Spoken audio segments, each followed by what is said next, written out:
What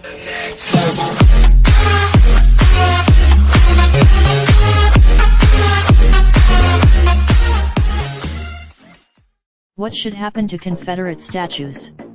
A city auction. It happened by city decree in the dark of night, or by civic demand at the hands of protesters. When the movement there was often no clear plan for the future, and few long-term solutions have emerged.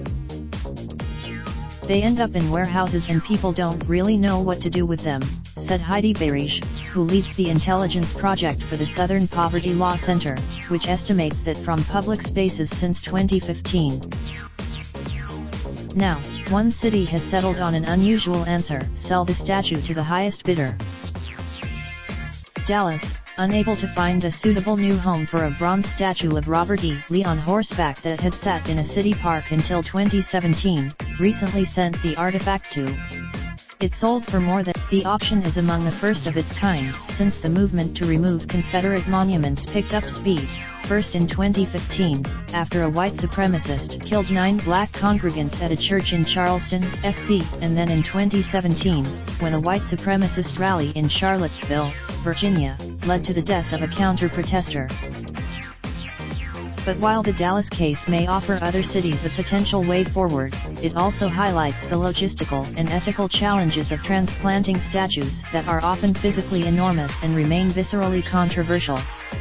This week, a major thoroughfare in Richmond, Virginia, known for its statues of Confederate generals. From Dallas to Memphis to Baltimore, we took a look at how the issue has unfolded across the country. What happened in Dallas? Many Confederate statues being debated today did not originate during the Civil War era, when Southerners built obelisks in cemeteries and other tributes with themes of mourning. The towering figure, that is when you are simultaneously seeing the dedication of these monuments, said Christy Coleman, the chief executive of the American Civil War Museum in Richmond, Virginia. They are not separate. In Dallas, the Robert E. Lee Monument, which was unveiled in a 1936 ceremony, was part of a post-war ideology that played down slavery's role in the Civil War and romanticized the Confederacy as noble and heroic. It shall stand here on this busy corner of our city as a perpetual memorial to the character, valor, and achievements of this matchless leader of our own lost cause, the mayor of Dallas said at the time, according to. The city ordered the statue's removal in 2017 amid a national wave of unrest over Confederate statues. Initially, a task force recommended that the statue be donated to a museum or educational site, where it could be displayed in full context. But no local ultimately, the city decided to sell the statue, which was made by Alexander Phimister Proctor. It was clearly worth money, Ms. Scripps said.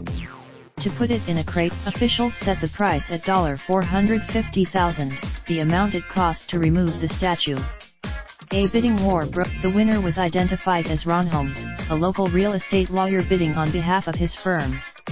He did not return, but that wasn't a deal breaker for city officials, who plan to use the money to reimburse costs and pay for the removal of another Confederate monument. Whatever the new buyer chooses to do with it, Ms. Scripps said, it does not have the backing of the government, uplifting it as worthy of an honorific. What is happening in other cities? In one instance in Kentucky, a Confederate monument was moved. In Winston-Salem, Baltimore is asking for a detailed plan from anyone interested in acquiring Confederate monuments that city officials had removed in 2017. The city wants to know who the new owner will be and what that person or institution plans to do with it, including where it will be stored and how it will be put in historical context, said Eric Holcomb, the executive director of Baltimore's Historical and Architectural Preservation Commission. It's really important to us that these monuments get into the right hands where they can be used for a discussion for healing, he said. It hasn't been easy. The city has received. In Memphis, the fate of Confederate statues is tied up in court. Tennessee is among. The statues are in an undisclosed location while that decision is challenged in court, said Van D. Turner Jr., the president of the group, who is also a commissioner in Shelby County, Tennessee. Mr. Turner hopes to send the statues to a Civil War memorial park in the state. He said he had ultimately, I would prefer a location which showed all sides of the Civil War, Mr. Turner said. What about museums? And what are the other museums are often suggested as an ideal location to preserve and contextualize Confederate statues. But even that the American Civil War Museum has had to turn down requests for it to accept Confederate statues, which are expensive to care for and already fill the museum's hallways, Ms. Coleman said.